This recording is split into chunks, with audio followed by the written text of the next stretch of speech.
Generation. We fall down, Fucking-ration, y'all. but we get up. Generational. Our Savior's just a sinner who fell.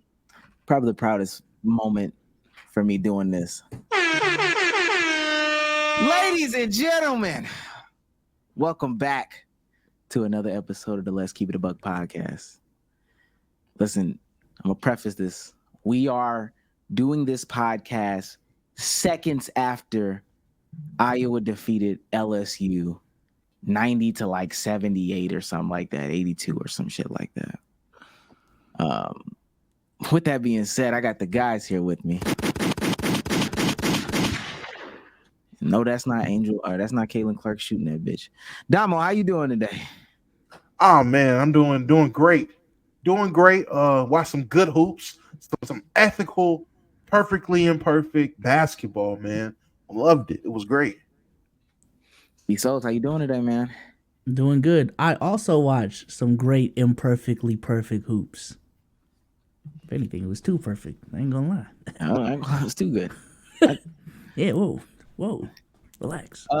Sage, first time watcher, really of a lot of college basketball, really, kind of sort of bit.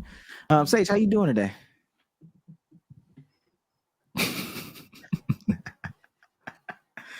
Yeah, shout out to Haley, man. Skims model. I'm alive. Listen, man, if you're new to this, you want to be true to this, make sure you tell a friend to tell a friend to tell a friend. My word of mouth people, you are doing the Lord's work. Make sure you hit that join button. Make sure you hit that subscribe button.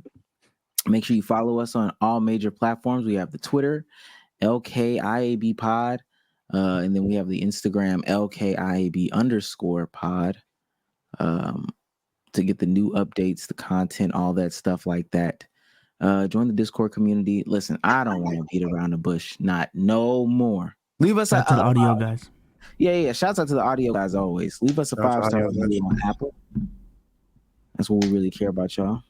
Yeah. We'll read some of them later. Yeah, I don't want to beat around the bush no more.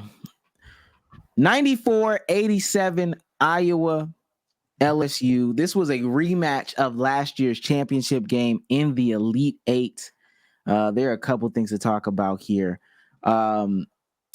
Starting off with the star of the show, Caitlin Clark, 41, 12 assists, 7 boards, 1 block, 2 steals, 9 for 20 from 3. She really got him up.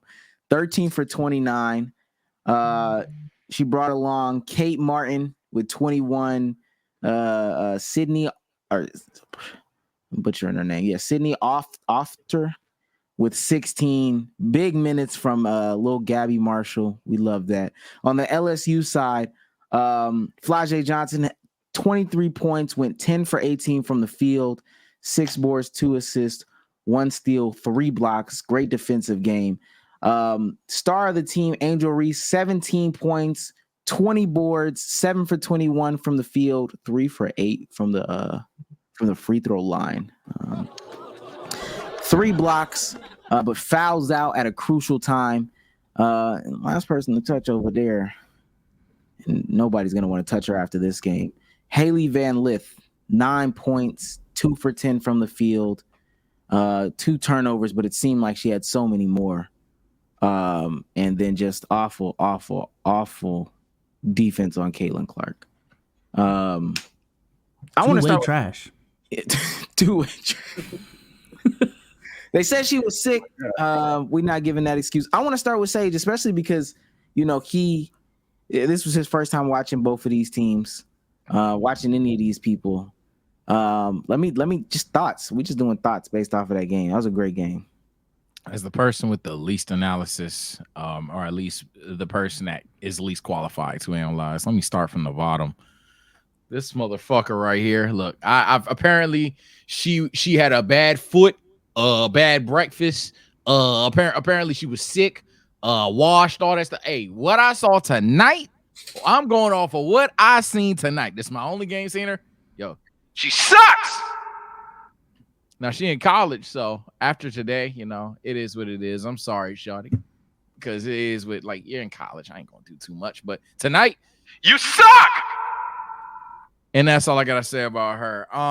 Next things next. Now, in regards to somebody who I care for a lot more. Oh, actually, let me start on the third place medal, the bronze medal. Most impressive player to me is a combination of to be honest, Angel Reese and Kate from Iowa. Them two, hey, Kate ain't that bad, and then Angel did her thing. Now, obviously, I didn't know Angel didn't really have a bag for her, and I know y'all gonna be like, obviously, bro, it's my first game. I didn't know Angel didn't have a bag, so she's a rough 'em up kind of gal. I like that, and then Kate gets her buckets when she needs to.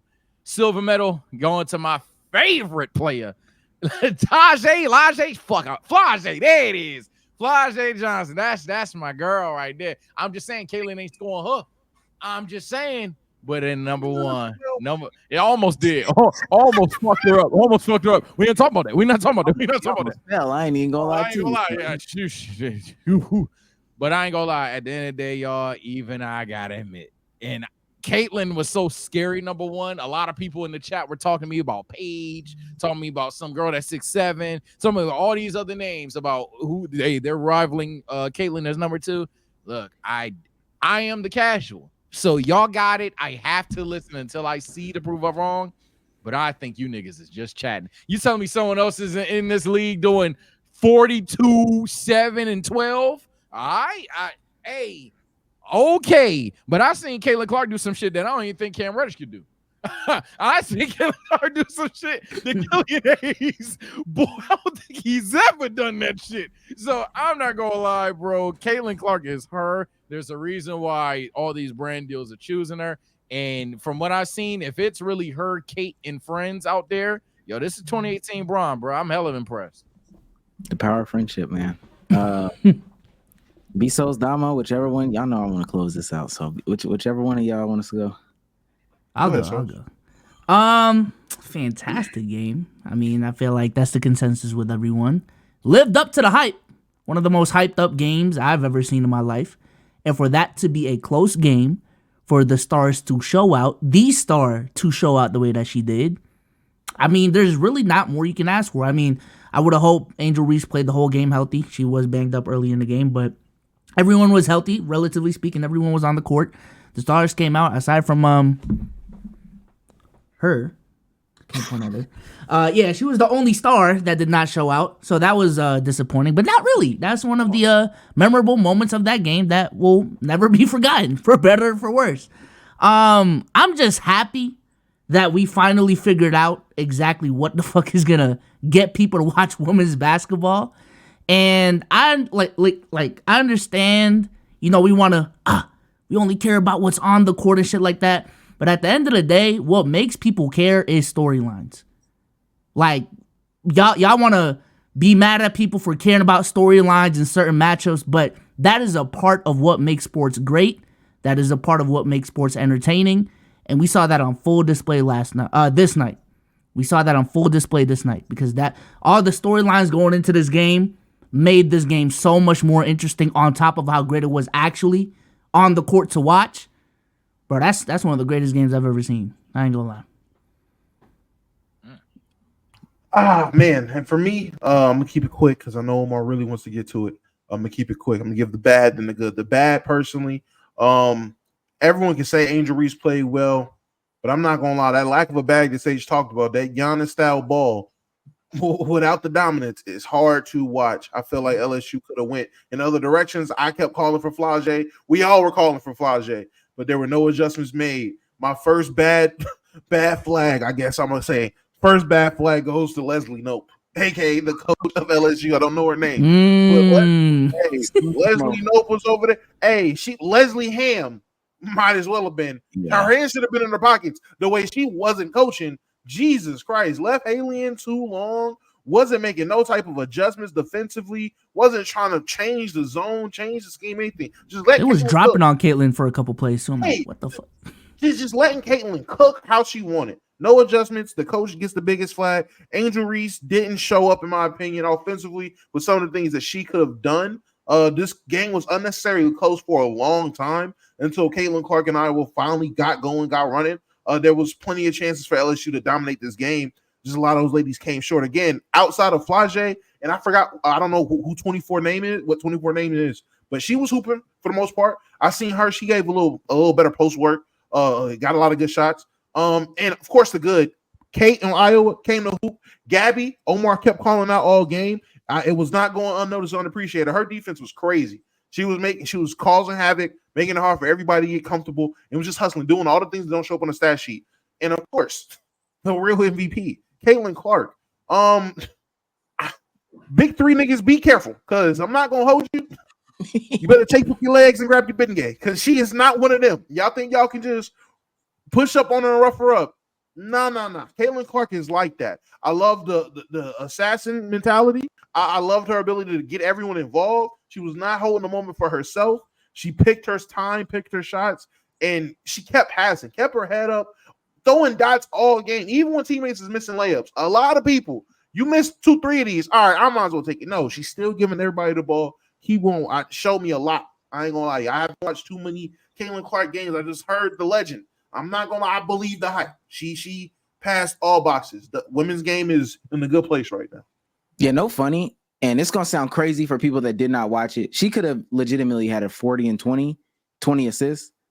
There were really like, if not 8, 6, 7 assists that were like, you should have either caught that or you could have just pump fake. Yeah, you could have did something with that. But literally, she could have had a 40 and 20 on that side. Listen, man. He's on fire. You know, I've been preaching the gospel for a long time. That's mommy for real. I don't. Oh man, not again. I don't know what else to say. I don't even necessarily care to talk about the play because niggas have seen that, you know, time and time again. Like it is what it is. I've talked about that before. We've talked about that before. If you've been watching this tournament, she's been playing, I don't want to say laid back, but more passive. And it seemed like she was saving herself because she knew in this round, the next round, and then the round after that, in order for me to win, 40 plus. Simple.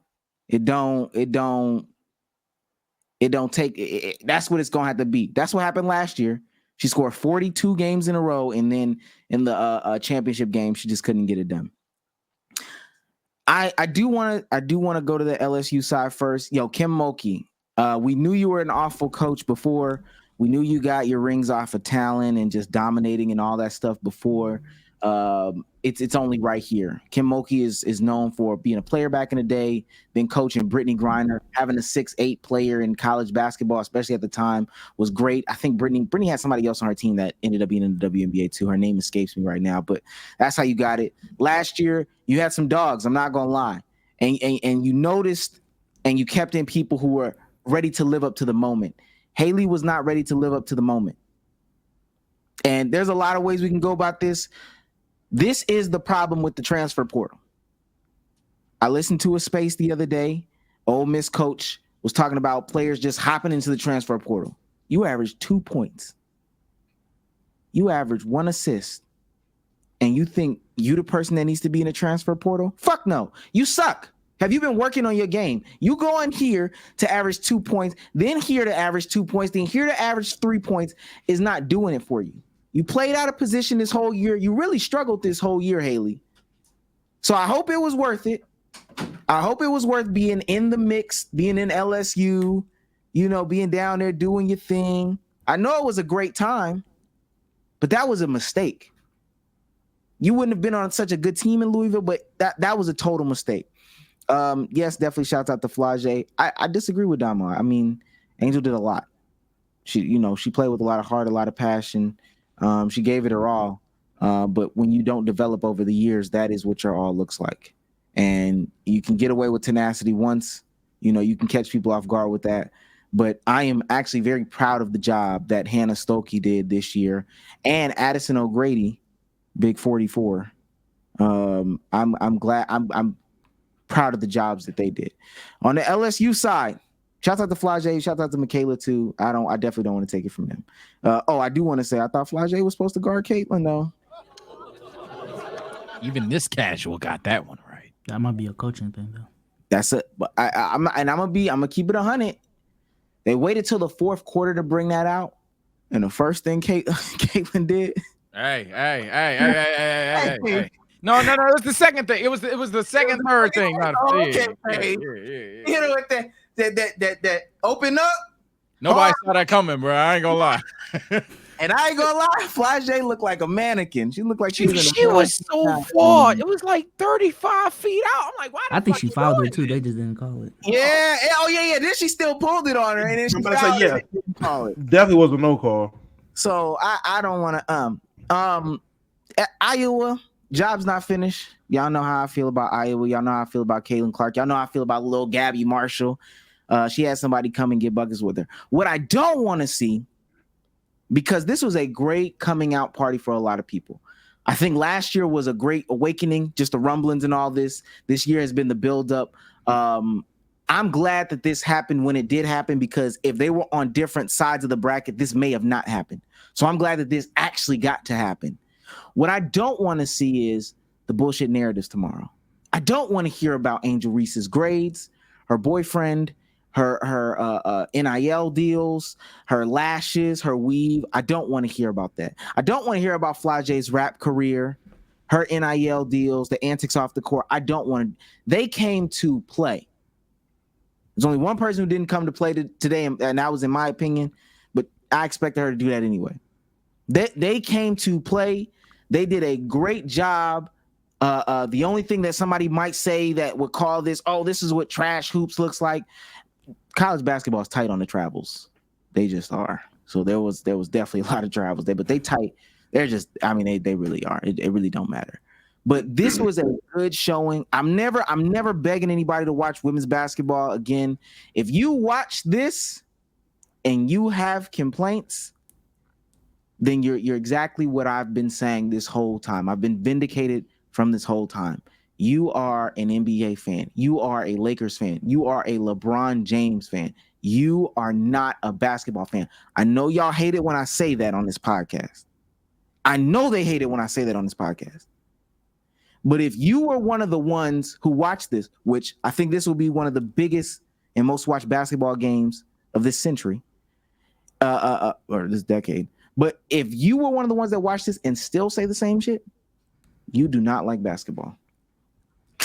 Hey, I'm a basketball fan. I've been watching a lot of college hoops this year, so allegations beat. Yes, sir. Hey, but my thing is, though, everybody's going to sit here and say basketball fan. My thing is, man, and it's fine to be an NBA fan, but y'all just don't need to lie about it, especially if this is the kind of game that didn't really, like, hit for you. If the some missed layups didn't hit. We watched this entire game, no dunks. You are crazy you think this game is bad because they didn't dunk the ball. What? That'd be a taken history, bro. So like the idea of lowering the rims, all this stuff, no, let them do exactly what they're doing. It was a fantastic product as an omni-casual of women's basketball. Hell, some of you think I'm an omni-casual to Lakers basketball, and I think that's the one thing I'm good at. But like if I'm a casual across the board, dog, hey, it was entertaining to me. So if it was entertaining to me, I guarantee you, Mr. NBA 246, it'll be fantastic to you. Unless you only like the NBA. You would have to care about dunks so much to like not find that shit interesting. Where are the dunks? Oh my God, like, bruh. Jesus Christ. That shit is not what makes basketball entertaining. But yeah, the narratives tomorrow are about to be nasty. And that's really what I hate about this whole situation. Is there's gonna be a lot of confirmation bias on the timeline. See, this is what I'm talking about. When I'm gonna just keep it a stack, Caitlin Clark and Angel Reese have already come out and said they're cool with each other. Even the animosity between them has been blown out of proportion. These two teams came to hoop. They hooped. It was a clean game, and y'all are about to twist and turn this into whatever y'all want. It's about to be nasty. So, especially for Flage, and I'm saying that yes as her stand, but especially as a person that's seen her game tonight. Man, because she was like 8 of 14, 8 of 13 until when the game was pretty much over. She started throwing up shots, and even then she hit, I think, two big shots. So I don't know what her stats going to look like by the end. I don't know what her stats look like right now. 10-18. So that's not even bad. So never mind that. But, hey, I'm just saying, I don't know how. I mean, I do know how because obviously the joke on Twitter is race war, all that other shit. But yeah, turning this into a they weren't prepared for it, they didn't want it narrative would be crazy work, y'all. Yeah, I hope going forward people just aren't as ignorant as before. I do want to ask because this was a topic on Stephen A. and all them's a show.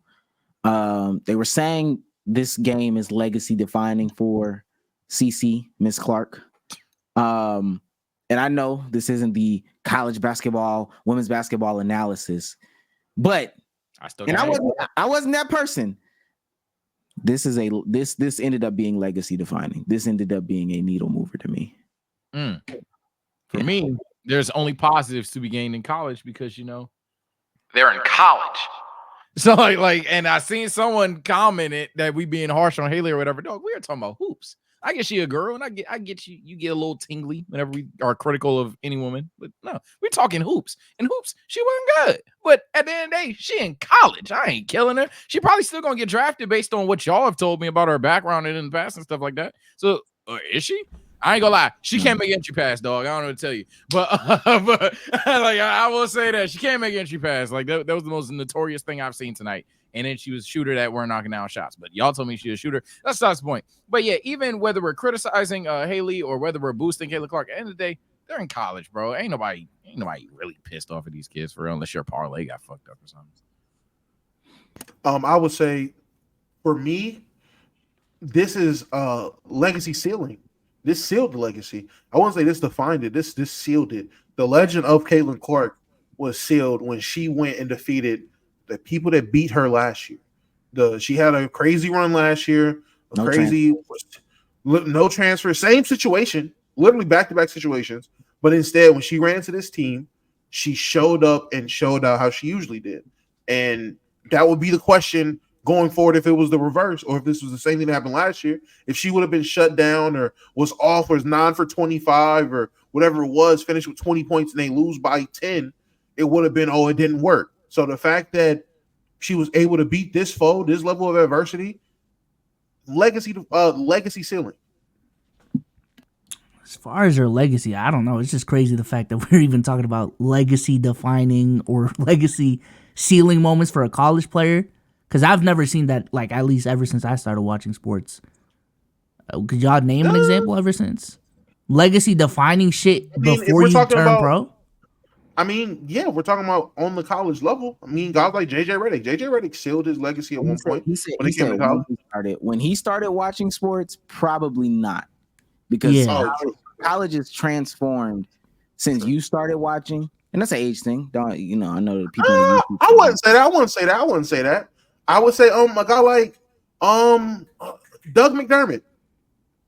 In terms of his college legacy at Creighton, what he was able to do in college at the time, like, he sealed his legacy at one point. I want to say Frank Kaminsky, at the time when he won, he kind of sealed his college legacy in terms of what he did for Wisconsin hoops. Another guy I would say in terms of, and maybe it's me just thinking because of that team, but I want to say Jalen Brunson and that Virginia cast that they had, or he was at Virginia, right? Jalen Brunson? Villanova, not Virginia. But those guys, I want to say, at one point they win multiple championships or multiple titles, or their last run they won. It was that not how the story went. But I want to say for them, but maybe not on this scale, not on this level, but that's what I'm saying. Like, if we want to talk about college legacies, I've definitely seen that before, but I feel like with Caitlin, the conversation is bigger than just her legacy at Iowa. It's like what she means to women's basketball. And having those conversations for a person for a player who hasn't graduated yet, who hasn't gone pro, I've just never seen it before. So that may be glazed, but yeah, she's one of them ones. Closest thing I've seen to this in terms of overall impact, because the impact to women's basketball, you're right, probably does put her at the top spot. But closest thing I've seen, you gotta go to football for me. You ain't no basketball player. You gotta go to either Tebow or Watson for me. Mm-hmm. There's only two that's really fucking with it. Maybe Vince, but probably Tebow and Cam. Yeah, maybe. Cam maybe as well. Yeah, Cam maybe as well. Shout out to Caitlin Clark. Shouts out to Iowa, Gabby, Hannah, Kate. They still got a tough road ahead of them. They still have whoever comes out of this UConn USC game, and then whoever comes out of NC State, NC State USC. But it'll probably be South They'll Carolina. probably beat USC. It'll probably be South Carolina. They've only lost once in the last 2 years, and it was against Iowa. Is that correct? Hey man. Yeah, I don't mean yeah, casuals like me. I don't mean to be the bearer of bad news, but we was watching this game, whether it was Omar, Damo, or the chat themselves, man. Apparently, SC just gonna whoop whoever. It didn't matter who won this game. Apparently, SC got size and skill, matchup well. Apparently, they gonna raise this trophy regardless. I will be tuning into that. I'll be paying attention, but that's apparently the favorite, and apparently Paige is number 2. Y'all comment below. 107-3 in the last 3 years. Oh my God. 7-3, yeah. And the last 3, I think I think 2 of them came before she became on a rise, but like in the last 2, it might have been 1, and then that 1 was it was Caitlin last year who had to drop 40. So be prepared. You got to drop 40. Yeah. This year they went 36. 48, man. Yeah. Oh, she dropped 48 last year? No, I'm saying she got to drop 48 this year. Yeah, they went 36-0 this year, and then they went 35-1 last year, and the one was Caitlin, and the year before that they went 35-2 and won the whole thing. So it just that's what it is over there. So I'm just like, go higher. Let's do it. 48. Let's do it, bro. 48-12. She gonna have to do like last year, try to drop 40 in all these games, man. Shout out to if she does it. That's why Ice Cube gave her $5 million. Well, offered her $5 million. If she does it, I'm glad she turned it down because that number is higher. Undervalued or something. Hell no. Nah. The bag got bigger. Sorry. 20. Look at this. I just want y'all to see this. This was after she hit that one. I can't remember which long 3 it was. It was after Caitlin hit that. Her and Reese was both like these. Yeah, that's some Austin Rivers shit.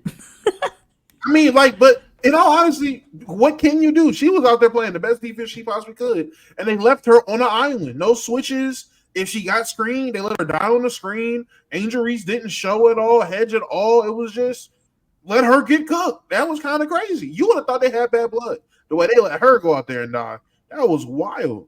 Yeah, even if she was the best matchup, again, we've been dunking on her, so all shit aside, even if she is genuinely the best matchup, I wouldn't know better.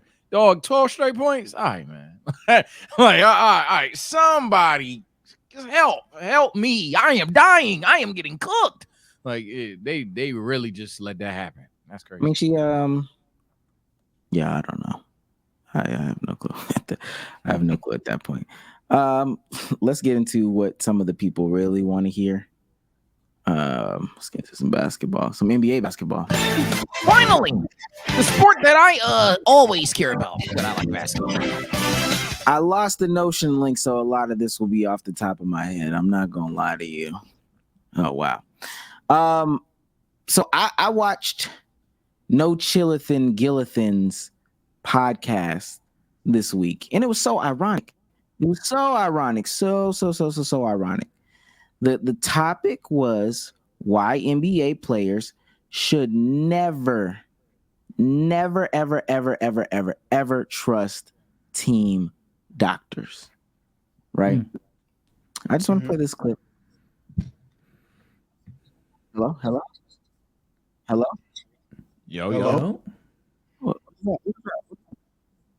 I don't know, but you do sound weird, right? That video, can y'all hear that? No. He get April Fools. Supposed to be here. Womp womp. What is Are that? we living in a dream? What is what? I don't know. What are you hearing? I'm not saying we don't hear anything. My bad. Technical difficulties. I got them pop-ups. Yeah, that's what it is.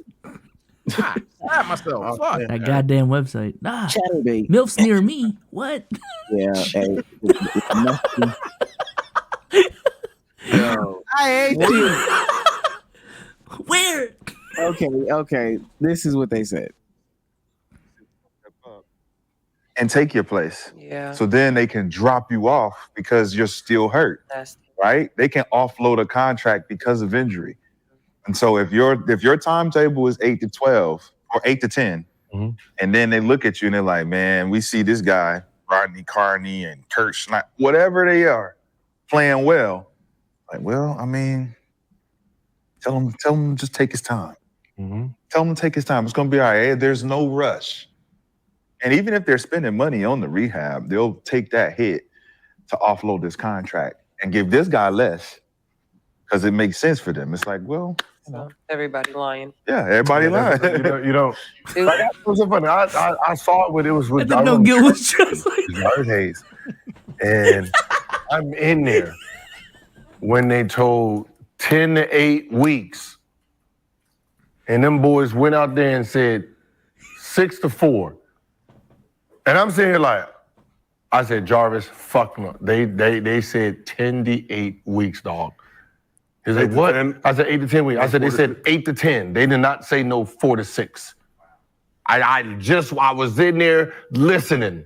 Was that his knee? Yep. Ended up having a cracked kneecap. He was never the same either. They said he had tendonitis. He had a cracked kneecap. Yep. What? Yeah. It's a lot of that. There's lying. It's a lot. I don't want to just put some ice and stem on it. There ain't nothing. I'm like, we all team like, dog, something wrong with your knee, dog. Something's really wrong with it. Go get another opinion. Go get another opinion. So he doing why that's so coincidental. And Rashard McCants talks about times in Minnesota where the doctor told him something, team doctor told him something, and then he had to go out there and get another opinion, and the other opinion was a longer timetable as well. It was just like that. Why that was so interesting as I was surfing the web is because we got a Woj bomb. Not an April Fool's joke. ESPN sources tells Adrian Wojnarowski Philadelphia 76ers star Joel Embiid is near return and expected to play this week. The reigning MVP has been out since January 30th with a left meniscus injury. His status for Tuesday versus OKC is expected later today. I'm concerned about this, bro. That ass. This is a terrible idea. I said at the time he got hurt, he should not come back. They shouldn't rush him back. There's no reason he should come back. With his track record, with his history, no reason to come back. That's just crazy. Yeah. It was bad. It was bad when we were watching the games live and having conversations, whether it was already on playback or whether we were just chilling or whatever. If you watch Sixers games, I'll never forget that Warriors game where bro wanted to move forward, but he ended up moving to the side. Bro couldn't jump for rebound. That game was awful. And he'd been playing like that for months if you really paid attention at that point in time. Man, I don't want to see him coming back right now. Obviously, if he's there in the playoffs, yes, you'll hear Sage be hyped because Joel Embiid is a star player in the league. It was literally miles away the MVP when he was healthy. I know that sounds crazy considering what Luka's doing now. Maybe Luka enters the conversation, but that's not the point. Point is, Embiid was that damn good in the regular season thus far. So I'm going to be hyped, but ultimately in the back of my mind, I'm going to be like, bro, please don't have this nigga crash out just because y'all trying to win this one chip this year, bro. It ain't worth it. At the end of the day, it really ain't worth it at all. It's a sport, but it damn well ain't worth it for 1 year, even if we're staying and retain in the idea of the sport, dog. You know what Joel Embiid is. It's an injury-prone player. There's no reason you need to have him out there at 50%. At 100%, he could get hurt. Why you want him out there at 50%, bro? Pretty nasty. This is, and also for what McCants and Gil were saying, that's obvious shit. Kawhi's the notorious story, but even with what Halliburton was doing, playing because of the contract and shit like that, you ain't gonna trust these team doctors, but they got the team interest. It's the team doctors. Yeah, I'm not a correlation equal causation type of guy. Like I try to, you know what I'm saying, watch out for that. But bro, Philly's track record with the rookies, the young players that they have drafted ever since the process has started, it's like, bruh, there's no way y'all just, and there may be a part of it, you know what I'm saying? I'm always a big proponent of the accountability pie chart isn't always 100% to one person. But, bro, that track record with Nerlens Noel, Markelle, Ben Simmons, Joel Embiid, it's like at some point we got to look at you and really determine what part of that pie is your fault. What is going on with the medical staff? Why is Joel Embiid being rushed back? Is he being rushed back? Because I will say, at the end of the day, I am not a medical professional, so I can only say so much. But is he being rushed back? Like, what is the actual motive here? And I feel like with their track record, we at the very least have the right to question like what their motives are. Jaleel Okafor, another one. 2018. The Ringer breaks a story from, the Twitter accounts that seemed a little bit suspicious, and they were questioning who was behind it because they were being very critical of the 76ers and their staffs and were only commenting on, 76ers related things. This is when, burner accounts were coming out and et cetera, et cetera. That is a tweet about Brian Colangelo. Oh, wow. That is a tweet about Brian Colangelo. The Liberty Ballers talked about the untrustworthy Sixers GM, blah. But as you continue to go through it, it's this enough unknown sources guy at the very bottom who has been tweeting about different stuff. But I want to pay attention to, it's a specific one, and I might just go to the Google search. He's calling out Sam Hinkie in these tweets, talking about Sam Hinkie, the process, et cetera, from that Eric Jr. account and from this account. Let me just go to this one right here. Derek Bodner says Markelle Fultz is no longer experiencing soreness in his right shoulder and the scapular muscle imbalance is resolved. Will continue PT and evaluated on-court basketball activities. Mike says something along the lines of, "You're so wrong about this. BC, Brian Colangelo, has a horrible track record with handling injuries and forced Fultz into playing hurt. Fultz was dealing with pain. If he just changed his shot, he would have been more open to taking jumpers in the limited time." Blah. One of the accounts that they think was Brian Colangelo's burner, nope. The so-called mentor tried to force him to change his shot. Tapes have surfaced. The guy making Markelle shooting while sitting in a chair, while on his back and on the floor. The guy denies it, as doesn't want to say why was forced out of kid's life. Why nobody reports this? There were other tweets where he was talking about Jaleel Okafor. Keith Pompey says Jaleel Okafor on past couple of days, it was just a weird situation. Eric Jr., one of Brian Colangelo's burner accounts, asked Ja if he passed other team physical. He will not say not to lose other chance, but I bet the farm it's what happened. That is Brian Colangelo in response to a guy after being traded on Jaleel Okafor's physical history. I say all this to say, during that whole process, we were looking at some of the wrong things. We were looking at the management, how they did the reports and all this other stuff like that. The way they handled injuries was piss poor. And I don't remember, because that was confirmed to be Brian Colangelo, I don't remember them getting rid of the medical staff in Philly. I don't know if y'all remember that story. I don't know if y'all remember any outcomes. I don't remember them getting rid of the medical staff in Philly. And this is the same medical staff that I'm supposed to believe is responsible for Joel Embiid. It's sad to see. But hey, we always say best ability is availability, and it is sad to see. It kind of even on like the off-topic shit in terms of what Joel could be shit, right? If he just had a fucking doctor.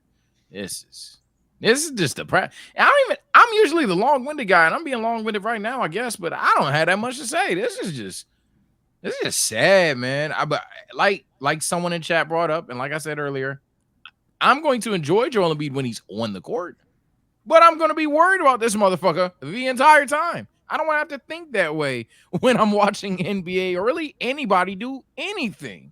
I don't want to have to be like, ooh, is he okay? Every time he falls. Like how some of y'all do with AD back then. Still doing now. I don't want to have to think that way. I just want to see players play basketball. I don't want to have to be concerned all the time.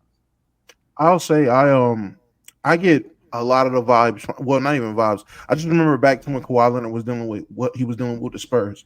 How the team doctor told him he was good to go, and he was like, "Nah, I'm not. I'm getting a second opinion." And how certain teammates had something to say and had comments and go, "I had the energy. I came back." This reminds me of that, and this is the opposite side of that. This is when a player doesn't take that second opinion. This is when that player is thinking for the team instead of himself.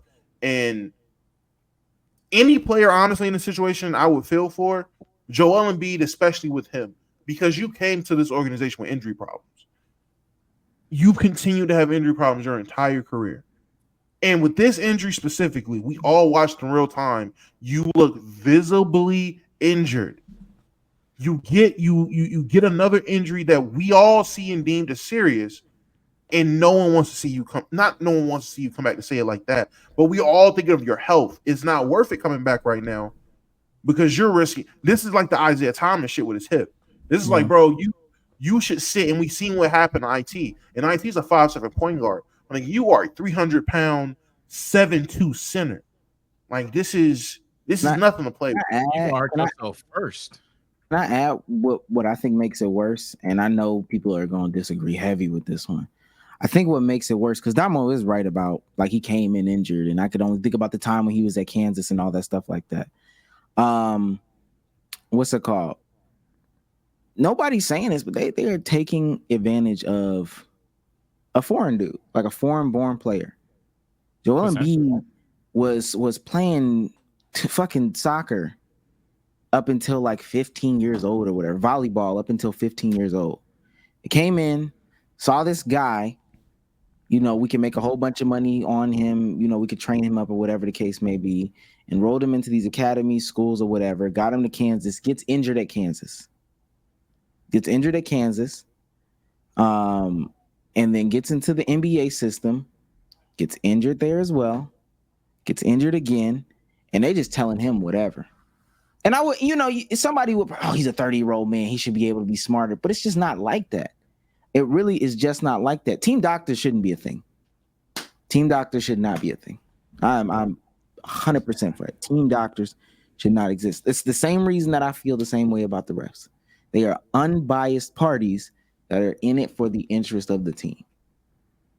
That is an interesting perspective, though, because again, I don't know if that's his actual mentality, but as an immigrant going into this country, you're trying to figure out exactly how this country works, and a part of that for him is the NBA process. So if he just goes into the NBA process saying, "Just trust the team doctors," I don't know anything better. I don't know anything else. All right, this is the truth in my eyes. So I don't even know if Joel Embiid, like, looking at a second opinion is even in his head. Hopefully someone is in his ear, like, actually talking about that, but I don't really know who are the people around him to even give that advice. Questioning a doctor isn't even in, like, I don't want to say a normal person's head as if he's not normal, but like plenty of people don't question their doctor. Like, you go to the doctor yeah, they're supposed to be the authoritative figure, they're the professional. When I do it, I literally be like, bro, that's your doctor. Shut up. No, yeah. No, people, you go, he gives you a piece of paper, you go to CVS, you get it filled or whatever the case may be, and you keep it pushing. So for somebody, and that's somebody without the language barrier, that's somebody born in the country, all that stuff, understanding it. For somebody not born in the country, and they've been put you in this circus, they've been put you in this Ferris wheel. Hey, your back is hurt, do this, that, at Kansas, do this, that, and the third, just keep spinning until we're here. And he's got a great career. He's had a great career. But thinking back on it, can't play 40, 50, 60 games, consecutive seasons. You can't put 2 seasons together where he can play 60 games. But he keeps I have never heard about him getting a different opinion. Have y'all? Am I making this up? No. I haven't heard. It could be possibly out there. Let me be clear. If it's out there, comment section, you're not being a smart ass. Let us know. But I'm not in the locker room. I'm not in the Philadelphia Philadelphia Twitter fan club. Like, I'm not in them spaces. I don't know. Maybe he has. But in terms of the public knowing or public knowledge, like, it's been openly said, no. Yeah. Please let us know if it is a thing. Seriously. Because It would help. I want this. I want us to all be dead wrong here. I hope that's like the whole thing. I don't want to be right about you can doctors assume. lying to him. I mean, the fact that he's coming back as fast as he is, you can assume he only has listened to the team doctors. You can assume based off of how he's handled his health up until this point, he's only listened to the team doctors. That's safe. It's an extremely. I wouldn't even think, especially in Kansas, that's well out the window. Philadelphia, earlier, come on now, he came in injured. You came in hurt. You were on a timetable, a process. Your first year was looking like Zion when he first came back. Severely minute handled, like manage your minutes, like cater to. You couldn't play back to backs. Couldn't play more than 2 times in a week. Like you were used to being coddled or handled in a certain situation, like in a certain way with this team and his medical staff. Like you've grown to view those habits as normal. Like think about how crazy people took it that Kawhi got second opinions. Kawhi getting a second opinion was the abnormal thing everybody was talking about. People didn't even think you could do that. I didn't even know niggas could do that. I thought if you were on the NBA team, your doctor was a team doctor. Yeah. Like I thought that's what the niggas was for. The fact that he was able to say, nah, that nigga's lying, or nah, I don't trust him. I know my knee, and went to a different doctor and they confirmed what he said. But I was like, oh shit. But you remember what they said when Kawhi did it, right? They said that he was trying to get somebody to say what Kawhi wanted to hear so he could sit out. I don't know if y'all remember that. That was one of they build crazy narratives. They said, oh, Kawhi don't want to play. He's going from doctor to doctor to get somebody to say what he needs to be said so Kawhi can sit out. Whole time the niggas really hurt. Yeah, nah, but the Kawhi shit, as the person that like dunks on Kawhi all the time because he's a Clipper, and I still will after the segment. I gotta admit, I was 1,000% with Kawhi's stance there. Hey, look, I don't give a fuck what nobody say. Something don't feel right with this knee.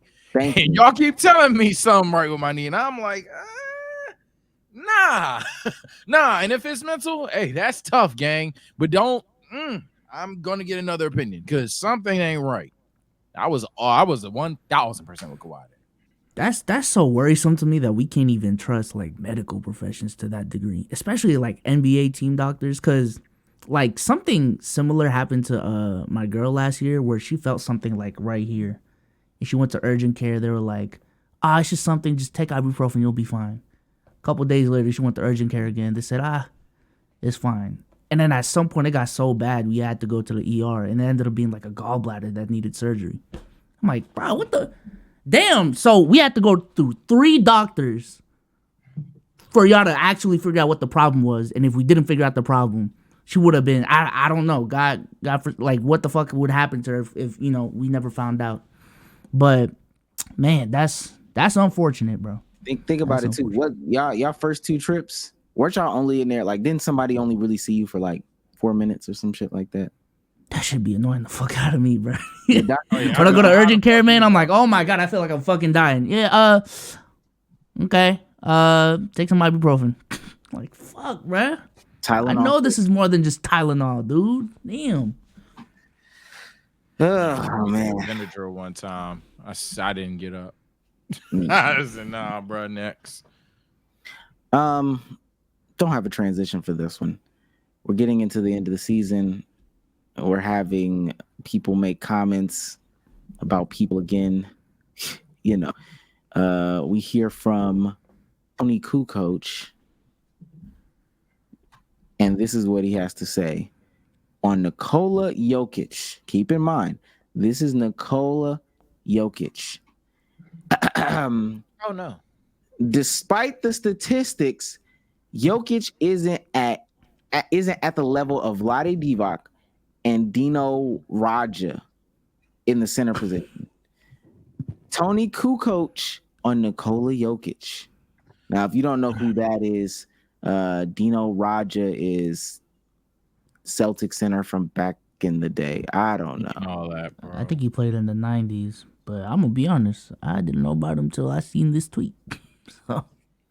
And again, this is the same Vlade who had problems with Luka and didn't want to draft Luka. Now, apparently, it was much more than basketball, but let me, Damo,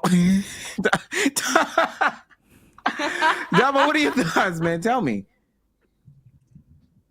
First of all, you must have known Luka was like a Aaron Hernandez in the making if you thought that there was reasons other than basketball not to draft him. That is crazy. That I've never heard that. That's insane. I just thought he was a bad GM. He is. In terms of Kukoc just better be lucky a fucking Hall of Famer. That's crazy. Don't trust these hoop niggas. Just because niggas play basketball don't mean they know basketball. I've said it before and I will keep saying it. Just because niggas play ball don't mean they know ball. It's idiotic.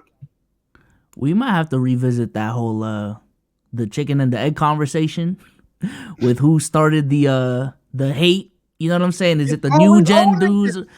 Because I'm looking at this, I'm like, what the fuck prompted this? Despite the statistics, that's not a young person gassing up Jokic to an nth degree. It's just these are his statistics. Despite his statistics, he's not better than Vlade Divac. I don't know. Because I quote retweeted the tweet saying, "Oh brother," and I think DKM says something in the replies. And looking back at Tony Parker and his comments on Luka a couple weeks back too, I feel like when it comes to European greatness, they specifically value what you do in the Euro leagues, and they don't give a shit what the fuck you do in the NBA for some reason. You know what it is? It's the fact that these guys are being seen so great, so quickly, so young now. Like they're not. If you look at the average young foreigner's perspective in terms of their career, it's nothing like what those older guys had to go through. It's nothing like what Tony Parker had to go through coming over and playing NBA basketball. It's nothing like the stories Tony Kukoc will tell you about coming over to play NBA basketball. It was a lot harder. So to me, I feel like it's a lot of hate to see that a nigga like Luka just comes over and is the NBA darling with his style of play. It's a lot of hate seeing Wemby come over, NBA darling his style of play. It's a lot of hate seeing Giannis and Jokic being, the best players in the NBA. If you ask guys now, who runs the league, out of the top 10 guys, name the top 10 in the NBA, 6 of these niggas are foreigners. That shit eats at Tony Parker. That nigga wishes that in 03 they would say, oh yeah, the foreigners was running shit. No, you niggas was not getting that kind of courtesy. You wonder why? Because niggas like Gilbert Arenas was playing. It was the niggas out my league niggas. That's who they played against. They get the niggas out my league niggas. Can I give you some more before anybody else? I'm gonna give you some more of what Tony Kukoc said. 30 years ago, Divac surprised America with the way he handled the ball while being this tall. Raja, when it comes to how he could catch the ball under the basket and reach the other side of the court and score. Jokic has improved a lot and can improve his game a lot. Not even real criticisms. That's it. Yeah, That's I'm like, what? Okay, man. Oh, wait, my bad. There's more. Oh no. My bad. This is him giving praise, I guess. Jokic is not an athlete. He doesn't run as fast as American college players. Oh my God. But he has an incredible ability to get the game into a rhythm that suits him. He scores, assists, catches ball, all in his own mode. When he gets the game into a rhythm that suits him, then he can do what he wants. I'm getting to a point where I feel like a lot of these Europeans genuinely feel like the EuroLeague is a better product than the NBA at this point. Or at least it's the harder league. Like they just go to the NBA, it's easier to score, there's $300 million bags, so let's go over there.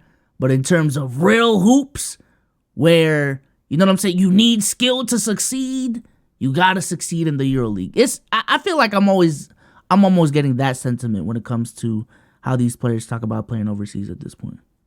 Which, is there some truth to it? I don't watch enough EuroLeague basketball to know. But That nigga hating. No, I don't even need to drag it. That nigga hating. I don't know why he hating. Maybe you bored. Maybe you jealous. Whatever it is. That nigga hating like crazy. I don't even need to drag this any longer than this. To add on to Damo's point, yeah, I get LeBron and JJ's pod exists now. For some reason, that's the next domino to fall that validates only NBA player discourse in terms of opinions. No, some of these niggas are dumb. This is a dumb person speaking basketball. Was he better than I would ever be? Yes. Was he bigger, taller, stronger, faster, whatever? Cool. That nigga don't know what the hell he's talking about. The literal analysis of it wasn't even X's and O's. I don't even know what the fuck you just said, Omar. I don't know what I just heard, bro. That nigga said, Jokic is getting better. He's getting better, I guess. Yeah, he's getting better. Like, what? What are you talking about? So, yeah, stop validating these guys just because they played. It's unfortunate we have to give this any time of day. I don't even need to sit there and be corny and talk about how much better Jokic is than Vlade. Don't need to talk about the other names. I don't even know where the fuck he got those from. So yeah, it's just sad news day for him, I guess. And real quick, Omar. So in terms of the foreign product, listen, buddy, we're talking about a league being ran by Shane Larkin, Kendrick Nunn, Kemba Walker, and Shabazz Napier. Like, hey, real hoops, I guess. But goddamn, like I don't know how much better than hoops can possibly be. Goddamn, Shane Larkin leading the league in points. I don't know how much better that product. Like, come on, man. Mike James and Jones. Mike James, crazy. Both of them. Mike Jones probably is over there rapping. Going forward from now on, if you are gonna allow these older guys to give criticism to the younger guys, there has to be literally it should be a mandate. There has to be, what can this person do, or what is this person missing? What can this person do to become better? And if the default, because some of these people's defaults, I was listening to Rondo and he was on All the Smoke earlier, and I was listening to that. And just I thought Rondo was gonna be a better podcast. I don't know why, but just some of the defaults. Oh, they don't play defense today. Oh, nobody knows how to play team basketball. You gotta have the ball in your hands to be effective. Nobody. I'm like, man, that is just so tired. That is legitimately like nothing that you're saying is true. Oh, it's more physical back in my day. What can this person do now? He can't turn this. It can't go in a time machine. He can't do that. So what can they do? What can Jokic do to be as good as Vlade Divac? Yeah. What can Jokic do to be? I don't even remember Buddy's name. I was just looking at Donja. I don't know. What can he do to be better than him? What can he do, Rashard McCants, to separate himself from Pau Gasol and Marc Gasol? If he wins the MVP this year, he'll have what, 2, 3? It'd be 3. 3. He'll most likely make a deep playoff run, barring injuries, God forbid, and somehow he'll still be in the same realms as Vlade Divac, Pau Gasol, and Marc Gasol if you ask the right people. What can he do? Hey man, another case of just, if you don't like someone, just say it. Or if you have a preference towards one player, just say that. It'll make life a lot easier, and it would actually make more sense. Like that. It would. I just like the way that he plays. That's it. No, so you don't understand how truly, like, even with me and Damo's point that you're hitting on the head in the sense of, if you don't like somebody, bro, just say that. There's a comment on our video, so it was basically along the lines of this some dude was basically commented on the past 2 videos. Don't y'all find NBA creators cringe now because of all the players that are talking about ball or anything like that? And I was like, I mean, it's a parody, first of all, but you're watching a parody, but too more importantly, okay, why is your take valid? In fact, he talked about that. He likes Jimmy High Roller and some other YouTuber. Like, how is Jimmy and his take valid? They didn't play. He's like, nah, I mean, they have well-researched takes, so maybe if you guys just research a little bit more and talk real hoops. I'm like, that's a contradiction. You said we just don't know anything because we haven't played. So what the fuck is the point of researching if we still haven't played? If Gilbert Arenas says something and I say something, no matter what craft I show you, I haven't played. So at the end of the day, when it comes to Nikola Jokic, when it comes to the NBA sphere, really, it's a lot of people that just genuinely just don't like motherfuckers, okay? And that's fine. We literally refer to ourselves as fans of certain teams. It's only natural for us to be, damn near haters or just straight up haters of other teams. But this is a weird agenda pushing y'all have to do to work around not trying to seem like a bad guy. You seem like an asshole. It just not admitting that, hey, I just don't like the motherfucker. I say all the time, I don't like the Clippers. I'm not objective about them. People accept that. They may hate it, but they accept it and move on. But y'all sit here and try to, talk about in a soothing voice, or sit here and pull up some research on why you don't like a motherfucker. Oh, just say you don't like him. Yeah. with that being said, I want to get into this next part of the conversation. I want to know, and this is for people in the chat, pause the video, pause the the audio.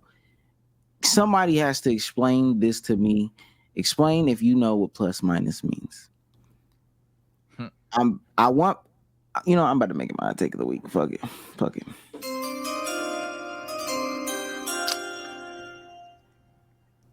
Advanced analytics are overrated.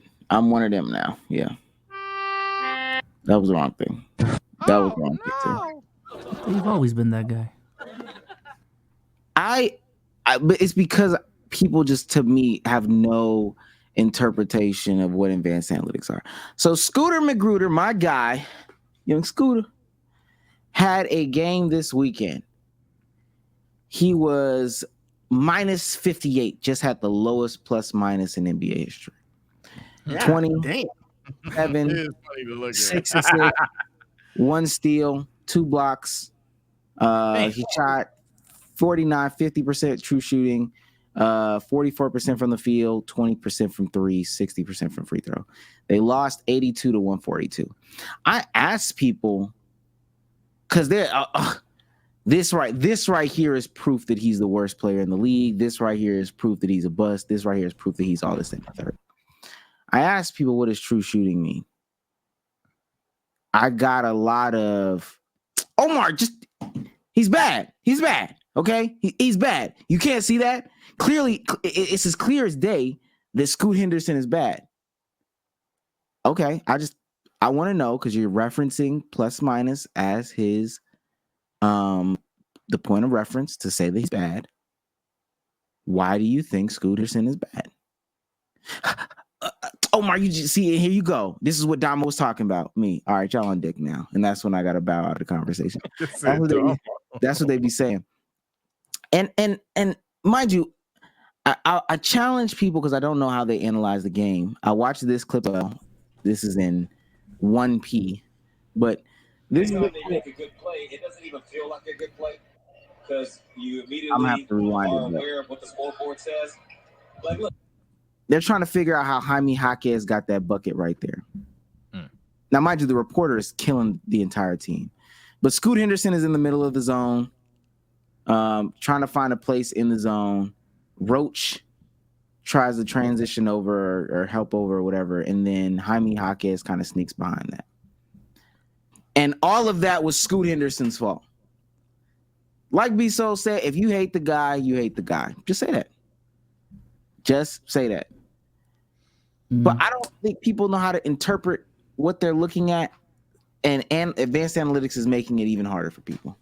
I think that's the main thing is, like, I hate it when people just bring up advanced analytics and just, oh, this player has a higher BPM than another player, so therefore they're more valuable. I do still think advanced analytics are important if you know what they actually are and what they mean in the context of a basketball game. But if you're about to bring up BPM, chat, do y'all know what the equation for BPM actually is? If you don't, I will put it on the screen right now. Ain't that beats per minute? Nah, in basketball. This right here is how you get raw BPM. Y'all know that? What is that? A? Is that Q times REMPG? What is 8 times REMPG. REMPG is a regress minutes per game. Okay, stop. B times offensive rebounds, offensive rebound percentage, and offensive rebound has its own little equation over here. Y'all cannot, like, y'all don't know what these stats mean. And I do want to give credit to those who actually dive into what this number means and actually know how to contextualize it. But a lot of y'all literally just go on Basketball Reference, go to advanced stats, who has a higher VORP, who has a higher BPM, and based off of advanced analytics, this player is just so much better than this other player. I'm going back to asking people what's the highest math they took. Yeah, even me and Omar once upon a time had an argument in terms of interpreting data and things like that. And over the years, tax time. Over the years, interpreting data has become a thing for many people as of late, but especially NBA fans. I'm gonna keep it short and simple to the point. Basketball reference is, a reference. People go to numbers never lie. That's fine, but it can deceive your dumbass. I know that for a fact. Like they can deceive your shit, bro. Without certain context, without certain stories, or hell, even with just the raw numbers, you can damn well lie to somebody. You can just tell something that's just straight up not true to a degree. So when people look up these numbers, they hear their favorite creator use it, or they find something in the advanced section, or they accidentally click on something and see basketball reference and what? Purple? So they start freaking the fuck out. Ultimately, at the end of the day, still have an opinion prior to and use those numbers to refer to your original point, to boost up your original point, even if you got to push agendas. But don't get your takes from just numbers, because you'll end up showing that you didn't watch the game again. I don't know. It always comes back down to niggas not watching the game. But two, and more importantly, you just make yourself again look like an asshole, because now you're just reading numbers. We're not even talking hoops. You're literally reading numbers. The sad part about it all is how Jokic and Luka blew up. That's kind of like how they're viewed, though. I gotta admit, we just had a segment on Jokic being worse than Vlade Divac.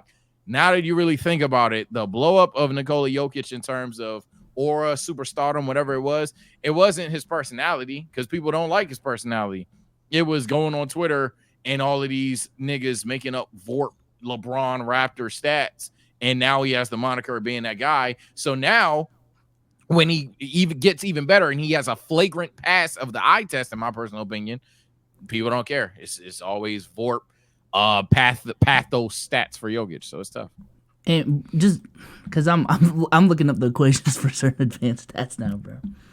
This is for Vorp.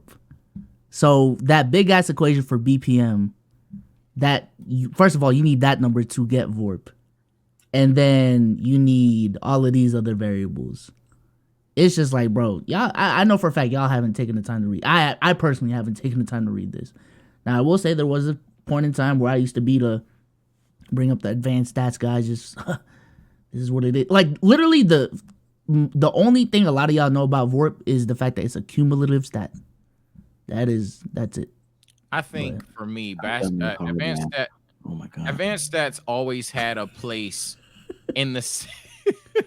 This is literally calculus too, bro. Like, if I see an integral, bro, I'm about to lose it. Like, what the fuck? That word pissed me off. I'll oh man, damn. What I'll say is, advanced stats were always supposed to be something where a guy in the barbershop is talking about like something that actually is statistically recorded. So somebody's sitting there talking about, yeah, that's fine, bro. He's better field goal percentage, but I ain't gonna lie. When you factor in his 3-point percentage and his free throw percentage, he's a more efficient player. I just can't prove it. And then some dude, well, actually, I can prove it. And then they introduce him to said stat. But now it's just become like a Harry Potter contest. You know what? There's Harry Potter fans. Now it's become some math contest of who like has the spell or wizardry of what is the smartest equation to show that they're a smarter basketball fan. It's kind of boring. You want to be now, smart. when you actually find that guy who does know what he's talking about, you might get cooked. I ain't gonna lie, dunked on. Yeah. Well. Are you saying in terms of like the person who doesn't care about advanced stats going against the person that does know what every advanced stat means? Or are you talking about the guy that tries to pose for advanced stats, meaning somebody that actually knows what the stats mean? I'm talking about let's say me and you are having a conversation. Right. I bring up BPM or Vorp, and you counter with, man, you don't even know what that shit means. And I give you a full breakdown of what that shit actually means. Because, I'm be honest, I genuinely think, like, when I have conversations with Eli, like, he knows the context of these stats and how to use them. When I have a conversation with Swiper and he brings up EPM, I genuinely think he knows the context of the stat and how to use it. You will get cooked. Yeah. But that's mine. Yeah, but I'd say cooked in quotes at the end of the day, but we talking basketball. And when Swiper asked me I think it was last year, who I think the MVP is, me, Giannis, him. Why? Me, I like him better. Yeah, you always gotta you always gotta outdumb a smart nigga. I ain't gonna lie. Me, yeah, I like him better, dog. I ain't gonna lie to you. Sage, get into your take of the week, man. Oh shit. It's the 1 week where I'm a little shaky on it. I ain't gonna lie. Ooh, yeah, I don't like this one. Get back to me. Get back to me. I'm deciding between. Come on. Yeah. You know I'm ready. Listen. My hot take of the week, not gonna lie.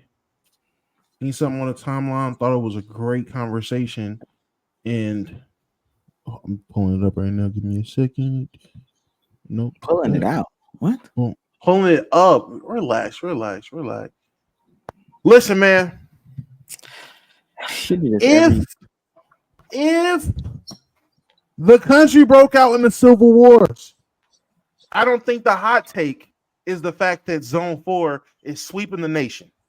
That's not the hot take. That's the casual cold take. The hot take is Zone 2 garbage.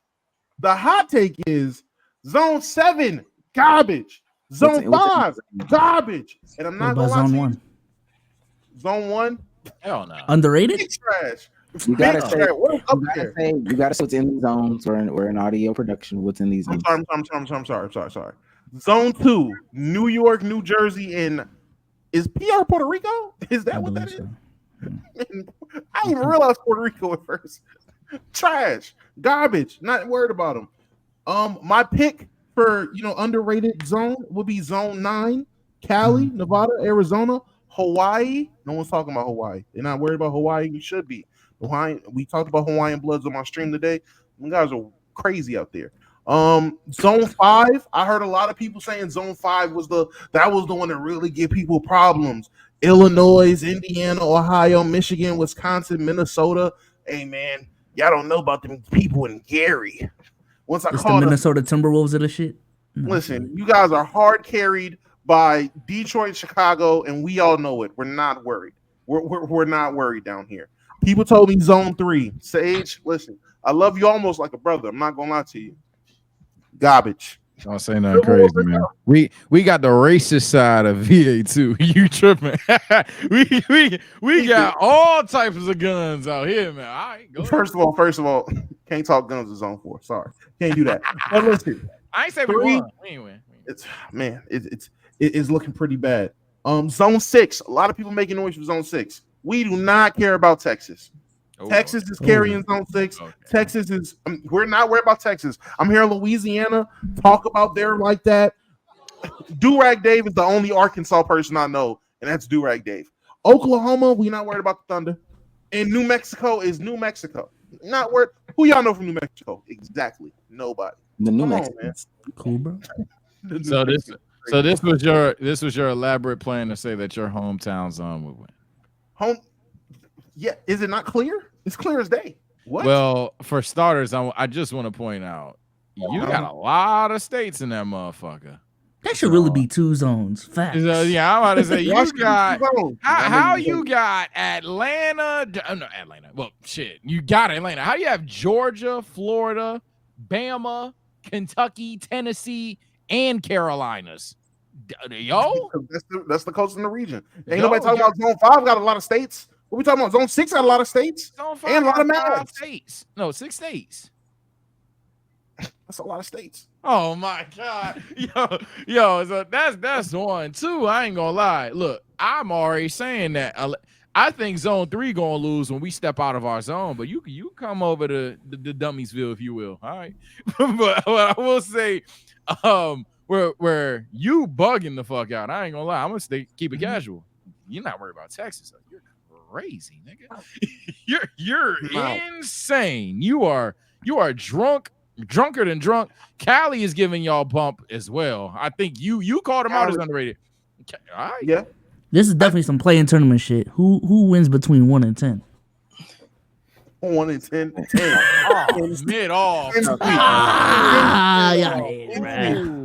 10 sweeps. I'm sorry. Connecticut. You got Paige Beckers. I'd gotta say the niggas that's at least close to Cali. They have Seattle alone. Seattle alone, Yeah. murders everywhere up That's there. what you got. Massachusetts, Vermont, man. New Hampshire, get the fuck out of here. Have y'all seen the game Supermarket Simulator? No. All right, don't worry about it. Don't worry about it. Bezos. Listen, man, I am done with debates in 2024. That is my hot take. I'm done with debates, and I am only for conversations.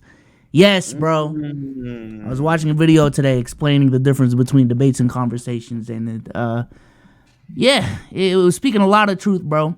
I think when it comes to debates, people just come in to argue their point. They don't really come into it with a sense of trying to find out a new perspective, or to learn anything. It's just, I want to beat you in this argument, and that's it. But conversations allows for people to grow. You know what I'm saying? Conversations allow for safe environments. Yes. Cook. I agree. I agree. I agree with you. TSO _ Yeah, it's a mid one, guys. It's a mid one. I couldn't really think of anything, so I took a little scroll on the old Twitter, and I seen someone say that outside of all of the Angel Reese discourse right now, because you knew that was coming, that relationships are boring or anything. I'm not gonna lie. My hot take is, if you're single, dog, you the problem. you are the problem at this point, man. And niggas don't like to hear that. Niggas think they're choosing themselves. Niggas think that they're waiting for their moment. Nah, you the problem. And as a single nigga, I know I'm the problem. I'm way too committed to just not, texting people back. Like, as busy as I either am or think I am, ain't no reason for not call nobody, text nobody. You know what I'm saying? Shit like that. It's endless reasons. It's endless reasons why you are the problem. Whether it's, some niggas don't shower. Sorry. I ain't gonna lie. It's just some of you niggas boof. Some of you niggas can't dress. Some of you girls, I ain't gonna lie, you got the weirdest standards of all time. Toxic as fuck. It is for so many reasons. People that go on to say relationships are overrated. Nah, boy. Because when you was a kid, you talked about one day when I'm gonna get married. And now niggas grow it up when they 20 and lonely. Oh, I don't want to get married. All right, bro. I guess. But you the problem, bro. I sent the Q&A link down there. Want to possibly squeeze in one. There was one guy specifically who was talking about me and Damo disrespecting Kobe, and he swore he was going to be here. So I wanted to hear that. But nonetheless, I did want to get this what the fudge, the WTF clip of the week out before we bounced. Pause. Now, if I put these two people in the room, it's going to sound crazy. Who do you think is the worst? Or three people in the room. We got three people in the room. Out of these three people, who is the worst person? P. Diddy, Dan Schneider, or Shaquille O'Neal? What? This is a crazy setup. Dirty damn, man. Hold on now. Before you answer. So what happened? Set it up. It's okay. So you gotta understand, when I'm on a team, I'm the president. I am the emperor. So when you're a rookie, do the I say, man. Or I got to show you how to get down. Like this is around the time you really could put hands on people. But from 1992 to 2007, I touched up in the locker room. That was me. So I told him to do something. He didn't do it. And like he's also similar to me because he's a jokester. He thought I was playing. So I said, "Yo, man, playing." And I chased him around the locker room. And Who was naked? You or him? I was butt naked. He was just getting out the shower. But I wanted to, bro, you don't talk like you. What, bro? Okay, knock his head off. Just talk. So what happened? And these kids don't know about that, man. That's pre-cancel culture. The good old, that's what y'all sound like. Is that the NBA wanted to go back to? Pre-cancel culture when real men played. Like, all right, bro. I have my hot take of the week now. I remembered something. Is that the NBA they want us to go back to? The good old days when big men dominated. Wait. Answer the question first. Diddy, Dan Schneider, or Shaquille O'Neal? Dan, because it was kids. But what the fuck? Diddy, because it was kids as well. I'm about to say I was gonna say Diddy. I was gonna say Diddy, but to imagine I'm in a locker room. We just got done playing a game. Hey, Rook, go get some donuts.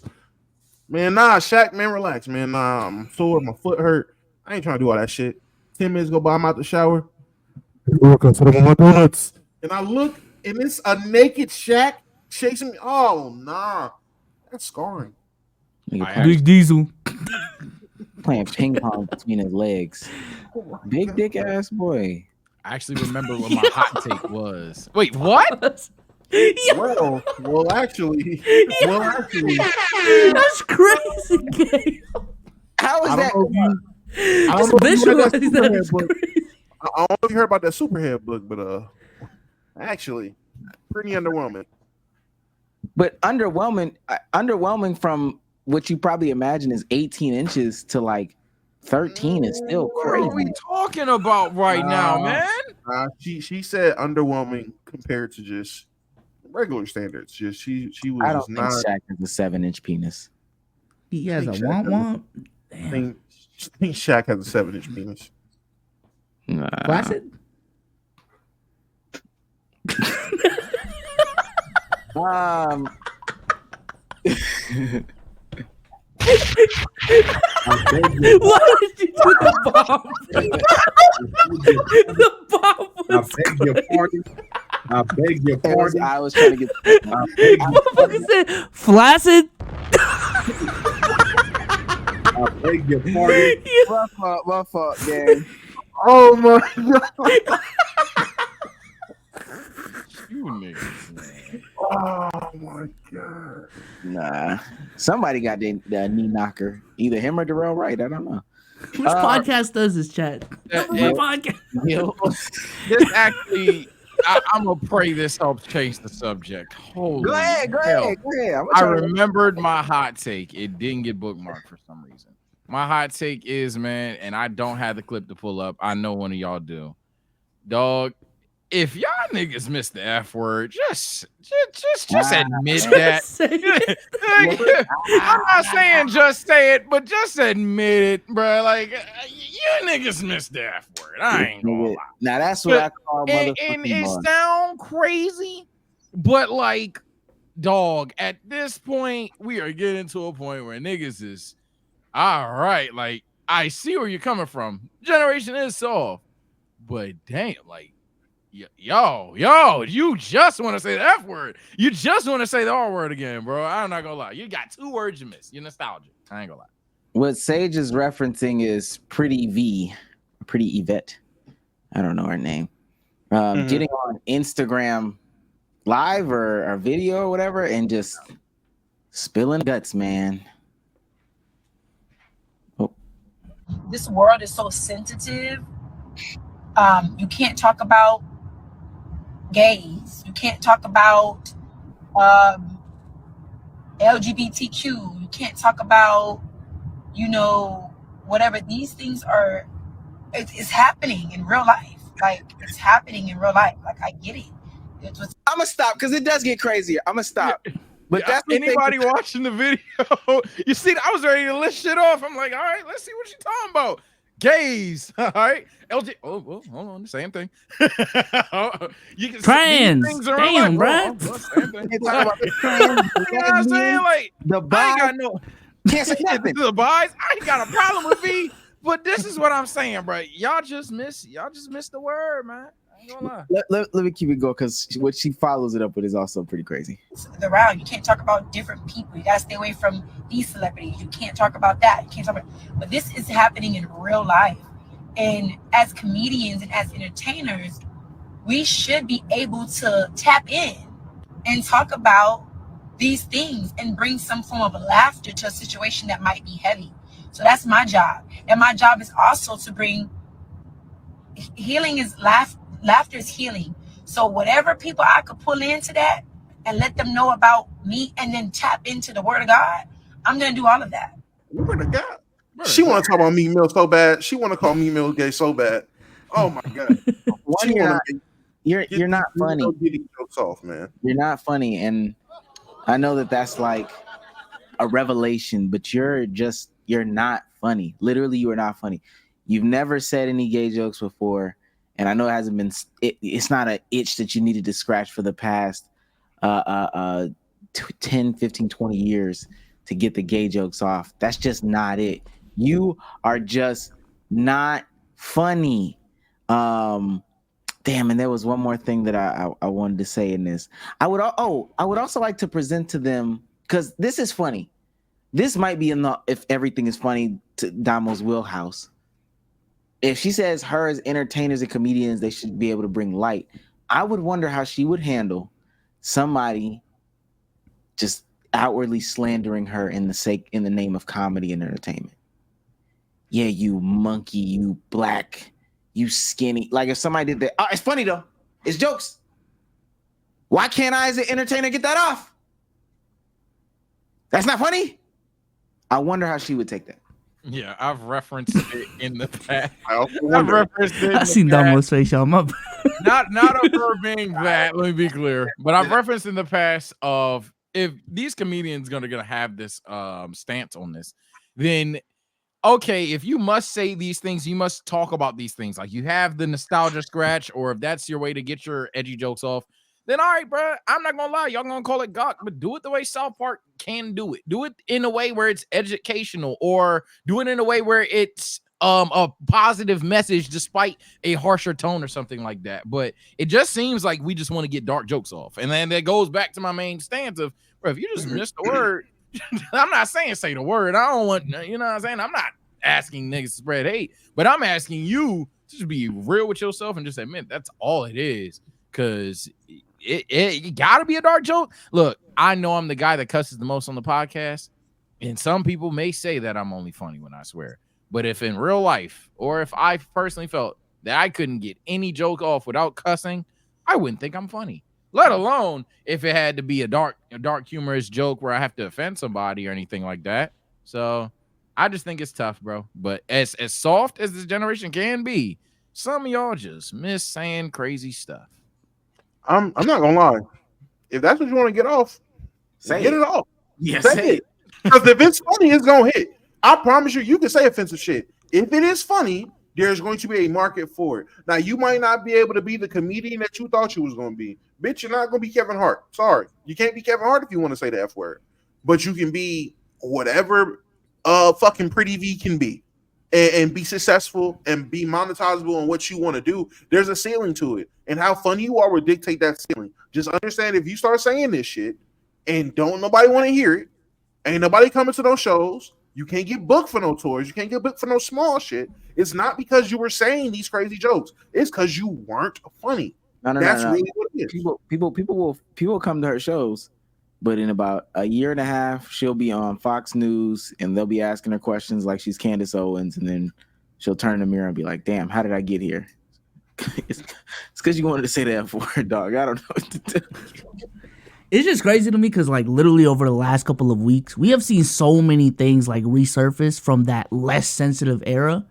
And a lot of it is, because we lived in a less sensitive era, a lot of bad people were able to get away with bad things. So I don't know why you would want to go back to that era. I understand back then you could have got the F word off and no one really cared. But the extreme to that is, in this less sensitive era when people didn't really care about shit, people were getting assaulted. Shit was going on behind the scenes that we didn't know about. So it is what it is, bro. Just say it. Just say it. Directed to her, man, and that's not even me being PC about it. It really is directed to everybody, because we obviously know what Kick. That's their whole thing. We know with pretty much that entire crowd that views South Park as just ignorance. We know how the Boondocks wouldn't survive in 2020 crowd. We know the crowd we talking about. It's not just a dunk on V-Day. Now, if you don't think she's funny, you don't think she's funny at all. She make me laugh every now and then, I guess. I don't really indulge, though. But you know what's crazy? I think the spaces she's looking for are they do still exist. Like you said, like you can probably get those jokes off on Kick and no one would care. It's just like becoming mainstream. I just don't think that's possible. Yeah, it's not possible. It's straight go up. on Rumble, bro. Get your jokes off on Rumble. I don't think you'd have to be one of one. You'd have to be one of one. You would have to put up all-time numbers to be able to get that shit off mainstream. And like you would have to be such an attraction that it doesn't make sense for them niggas not to fuck with you. Like that's the kind of, and that is rare. It's not something easy. It's not something super tangible. It's some unseen shit. It's Michael Jackson level of big, and I guess a lot of people don't realize that. They think that it can close by just being normal levels of great or some shit, and think they can get by with that edgy shit still. Like it's 10 years ago. It's not. This is a new time. Man, say it. Okay. Facts. Say it. You You'll still get it off doing somewhere. them jokes with Desi and B Simone? That ain't moving the needle no more. Drop it. Fuck it. Damn. Why not? Yeah, she's still doing that shit. I don't really got a problem with her skits and nothing like that. It's just it ain't even just. It's just it ain't really about her. It's just like that message getting played out. No, it's like, you know what I think? It's just like, old, bro. Like we keep hearing this, bro. Just say it, bro. Like at this point, like damn. Just live. And if it's funny, I'm saying, I promise you, I'll laugh. If it's funny, it'll be funny. But if it's not, I mean, there's a market for it. It reminds me of that nigga that was like popping on YouTube in 2012, 2013, doing a certain way, and time changed, and the nigga was just like, I mean, I like doing my videos like this. Like, fuck it. Still does it. Still keeps doing it. Just keeps it chugging. Still Just make fuck dope videos, man. If you want to make dope videos, make them. Somebody gonna find it. Somebody's gonna watch it. Yeah, it's not gonna be me. Mainstream, but I'm about to say, will it be me? Probably not. But and I'm probably gonna be the one that say, "Oh, we should cancel that bitch." Facts. But you said it. You said what you wanted to say. Don't go out biting your tongue. If you want to call, like Jess Hilarious, she be calling people stuff all the time. Just drop it, V. Drop it, V. Man, just get it out. Anyway, let's get up out of here so people can watch that fourth quarter of the UConn USC game. Apparently that game very crazy. You saying on playback for it or? Oh yeah, I mean, I'm going to bed. Okay, damn. I think I technically. Oh, if y'all want to watch it though, yeah, I'll stay and watch it. I think I technically. Let me see, because I ain't streaming tonight, chat. I thought I was. Nah, that's sleeping. 10 minutes. With that being said, ladies and gentlemen, Damo, say goodbye to the people. all right, Chaz, me and my favorite midnight snack, and we will be back tomorrow or Wednesday. Not gonna lie to you, I had to stream today. The stream was cool. Watch the Hawaiian Bloods and shit like that. Got some videos to finish. Omar, you were absolutely right. That balloon popping video shit. Oh my god, that shit is pure gold. Pure gold. Clips on days. So yeah, tune into the streams. Definitely be checking out more of those videos. Shit will be fun. She's got a banger. That Arlette girl. I'm not gonna lie, she's doing things. Sage, say goodbye to the people. All right, people. Episode 2 of the Steelers rebuild will be recorded either tonight or early tomorrow morning, members. I got to get y'all episode 1 ASAP, but let me tell you, man, that series is becoming a banger for no reason. I ain't gonna lie. It was up at like 7 a.m. watching these motherfuckers play ball. That series is becoming great. Promise y'all. So become a member if you want to see me crash out at the Pittsburgh.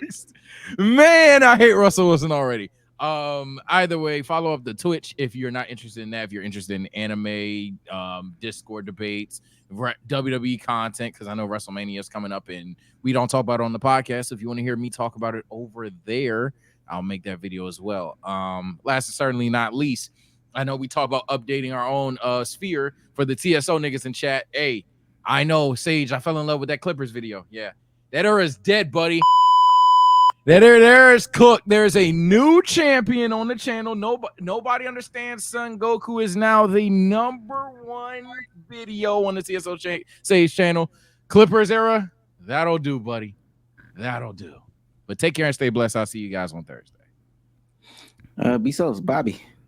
Peace out, y'all. Appreciate y'all for coming through. Shout out to everyone on the playback side. This podcast was actually longer than what the YouTube side makes it seem. We've been live for like 4 hours. I ain't gonna lie. Yes, bro. I want to shout out a couple 5-star reviews as well on podcasts real quick.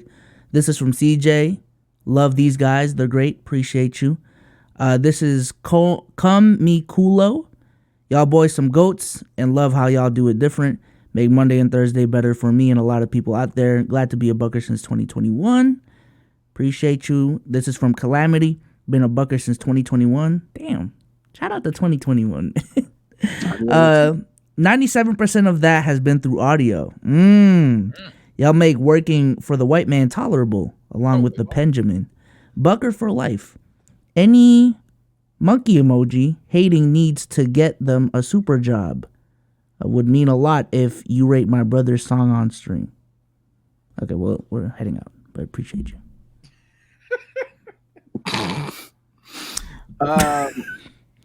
New videos every single day of the week, man. I love making content. Shouts out to Caitlin Clark. Shouts out to LSU. Shouts out to women's basketball. But with that being said, we will see you guys later. It's okay to make fun of Haley as long as you're strictly on sports. Bye.